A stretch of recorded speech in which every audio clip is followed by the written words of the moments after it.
Saturday morning in Tel Aviv, the bastion of Israel's liberal culture.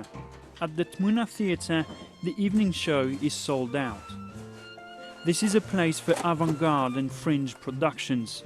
This evening's play, Palestine Year Zero, written and directed by Einat Weizman.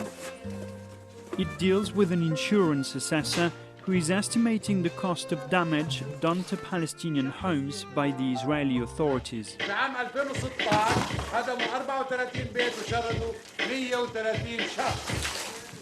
Before it was first performed, the office of the culture minister, Miri Regev, assessed it.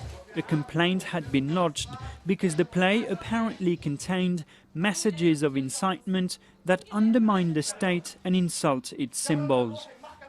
For its author, a very uncomfortable situation.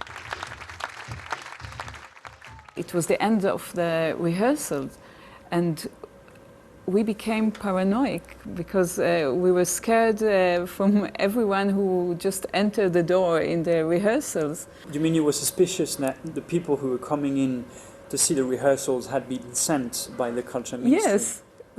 I started to be suspicious on the cleaning people. For making art, you need an autonomous place outside of the gazing eye of the state. Israel likes to project an image around the world that is one of an open society in which dissent is not persecuted. But there's a growing fear here that a new generation of political leaders wants to shut down critical voices. Some say the culture minister, Miri Regev, is trying to gain control over cultural production, putting the vitality of this country's culture and its freedom of creation in jeopardy. Many talk of a culture war that has been declared against Israeli artists. אמרו לי תמיד להתחיל בציטטה. זה עושה רושם תרבותי. אז קבלו, כמו שאמר פעם פילוסוף סיני ידוע, סנצ'ו, cut זה בולשיט! cut זה בולשיט! Over the last year, Miri Regev has become one of the most talked about politicians. Her critics call her Trump in high heels. She generates a constant stream of headlines. She has spent most of her career serving in the army.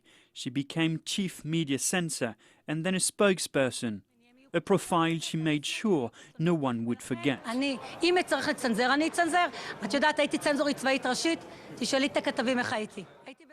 Here is a culture minister who has called artists arrogant, hypocritical and ungrateful, and she rails against the liberal elite.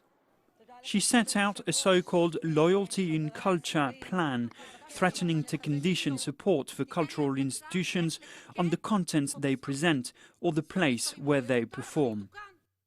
Taxpayers are fed up with having a situation where they are paying money for people who describe themselves as an elite and are rubbishing the country. They say, by all means, go ahead and do it, but we as taxpayers are not willing or prepared to pay it. And that, I think, is the core of what this is all about. So are you making the case for censorship? No, not censorship. So freedom of expression with a limit? No, freedom of expression unlimited. Freedom to get government funds is limited. Approval ratings show that a large number of people believe that too. Miri Regev sees it as a cultural revolution, which takes us to one of her other battlefields, the Jewish settlements. We followed her to Kiryat Arba in the occupied West Bank. That night was the first time that the National Theatre, Habima, had ever come to perform here. A move that many say normalizes the residence of settlers in occupied territory, or Judea and Samaria in biblical terms. זה מהלך היסטורי, זאת אמירה, זה מסר, תרבות, היא זכות בסיסית של כל אזרח במדינת ישראל, בין אם יהודי, בין הוא ערבי, בין הוא גר בפריפריה, בין הוא גר במרכז, וגם בלי בושה ובלי להתנצל אם הוא גר ביהודה ושומרון. And so here is A simple story, not the question of settlements, but the title of this play, written by the Israeli Nobel Prize laureate Shai Agnon. A tale of an impossible love at the turn of the 20th century, driving a young man from melancholy to madness. The Culture Ministry issued a memo that's become known as the Loyalty Form. From now on, cultural institutions that would perform in the occupied West Bank would benefit from a financial bonus. Those that wouldn't may face funding cuts.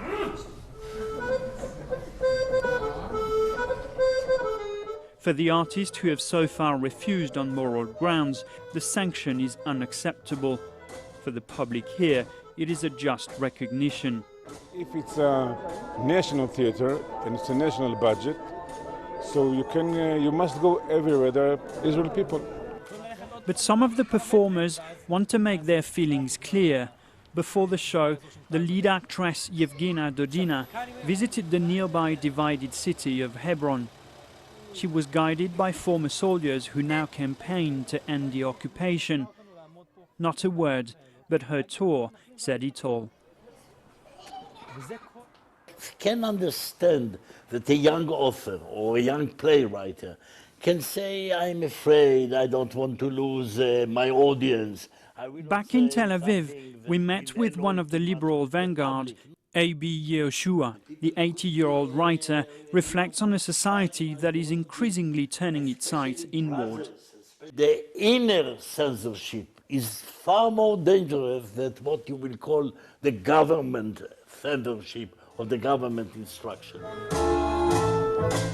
As the peace process with the Palestinians remains frozen, and with new leaders leaning toward more populist agendas, Israel is for now busy fighting on the cultural front.